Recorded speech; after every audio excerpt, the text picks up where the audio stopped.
Aujourd'hui, nous allons étudier le portrait d'Arias dans les caractères de La Bruyère. Nous allons voir comment La Bruyère fait d'Arias un contre-modèle de l'honnête homme et à travers lui le contre-modèle d'une société qui préfère l'artifice à la vérité. Au XVIIe siècle, un honnête homme, c'est un homme d'honneur, mais ici le champ lexical de la tromperie et du mensonge domine. Persuader, pour tel, mentir, paraître. Un honnête homme au XVIIe siècle, c'est un homme mesuré, qui maîtrise ses émotions, qui reste digne, mais Arias, lui, a un caractère théâtral. Il se met en scène avec de nombreuses hyperboles.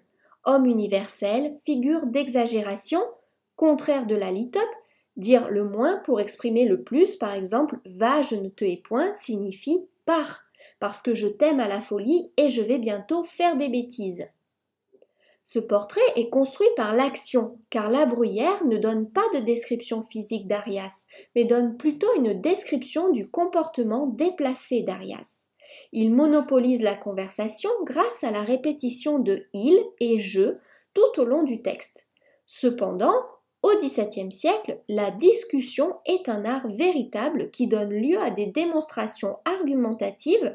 Mais Arias est pédant, prétentieux, ce qui est souligné par les allitérations en P, comme s'il postillonnait en parlant. Quelqu'un se hasarde de le contredire et lui prouve nettement qu'il dit des choses qui ne sont pas vraies.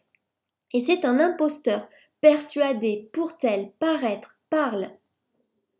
Il fait des répétitions qui montrent qu'au final, il n'a rien d'intéressant à dire. Il se félicite lui-même, il les trouve plaisantes et il en rit le premier jusqu'à éclater. Alors que l'honnête homme, lui, fait preuve d'humilité, bien qu'il soit paré de toutes les qualités morales. Il discourt des mœurs de cette cour. Arias veut dominer la conversation à cause de la répétition des « je » et des « il », alors que normalement ce devrait être un échange d'idées mesuré. Arias ne se trouble point, prend feu au contraire contre l'interrupteur. Arias utilise des subterfuges pour faire croire que ses sources sont fiables, comme s'il avait voyagé et mené de vraies enquêtes. Il reprenait le fil de sa narration avec plus de confiance qu'il ne l'avait commencé. Mais à la fin, il y a un retournement de situation. C'est Sethon à qui vous parlez lui-même et qui arrive fraîchement de son ambassade. On peut même parler de coup de théâtre puisqu'il s'est lui-même donné en spectacle du fait qu'il se met toujours en avant et qu'en fait il s'adresse à Sethon lui-même, celui dont il disait tenir ses informations.